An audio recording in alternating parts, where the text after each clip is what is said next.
मंजीत सहगल मेरे सहयोगी जुड़ गए हैं तमाम जानकारी के साथ।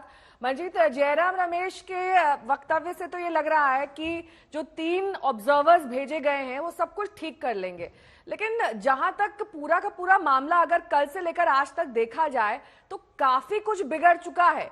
और ये सबसे ज्यादा सामने आया विक्रमादित्य सिंह के इस्तीफे के साथ, जब उन्होंने कहा कि उनके अलावा और भी विधायक नाराज हैं। तो सबसे अगर अब समस्या सुनी जाएगी, उसका समाधान निकाला जाएगा, इसमें तो बहुत वक्त निकल जाएगा, इतना समय है नहीं कांग्रेस के पास। बिल्कुल ठीक, सही कहा आपने।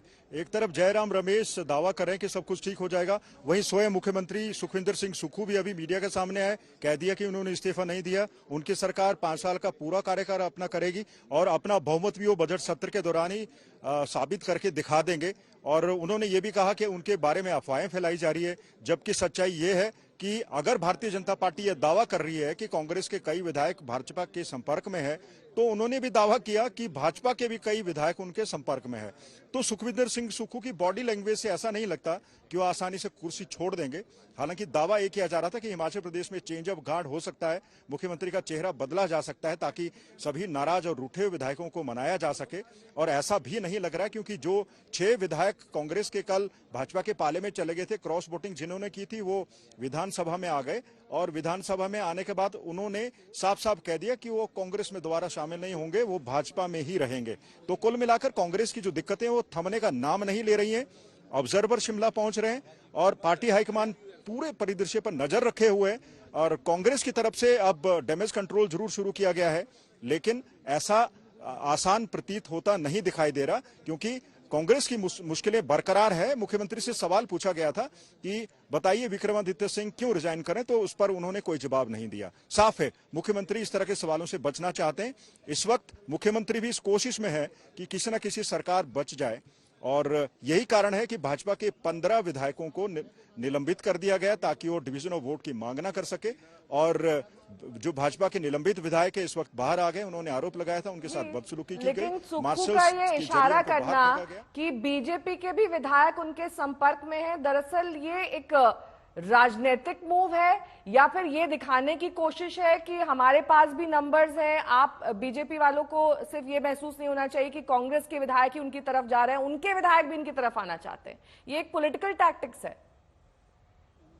हाँ बिल्कुल ये पॉलिटिकल टैक्टिक्स हैं, और एक तरफ से ये दिखावा करने की कोशिश है कि आप जो दावा कर रहे हैं कि हमारी सरकार अल्पमत में है, आप गलत हैं, हमारे पास बहुमत है और हम उस बहुमत को साबित भी करेंगे, और साबित भी इसी बजट सत्र के दौरान कर देंगे। ये मुख्यमंत्री ने दावा किया है। और बड़ा दावा ये कि भाजपा के भी कई विधायक उनके संपर्क में हैं। तो शायद ये दावा इसीलिए किया जा रहा है ताकि ये साबित किया जा सके कि अगर आप ये दावा कर रहे हैं आपके संपर्क में है आपके विधायक, तो हमारे संपर्क में भी आपके विधायक हैं।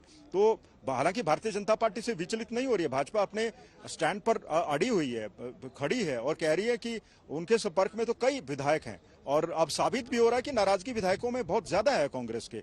आज विक्रमादित्य सिंह के इस्तीफे को बड़ा झटका कांग्रेस के लिए माना जाना चाहिए। ठीक है, मैं लौटूंगी आपके पास।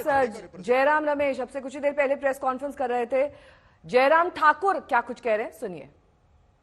बजट पारित करने के लिए कांग्रेस के पास बहुमत नहीं है, और वो बहुमत साबित करने के लिए सिर्फ एक ही हथकंडा करेगी, वो भारतीय जनता पार्टी के विधायकों को सदन से सस्पेंड करेगी।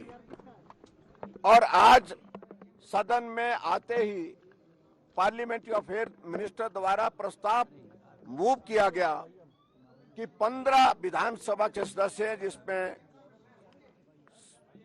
जिनके नाम पढ़े गए उनको सस्पेंड करने के लिए प्रस्ताव पारित करने के लिए वहां पर कहा गया। और ऐसी सूरत में उन्होंने वॉइस वोट के साथ उस प्रस्ताव को पारित किया और हमें मार्शल के माध्यम से बाहर जाने के लिए विवश किया।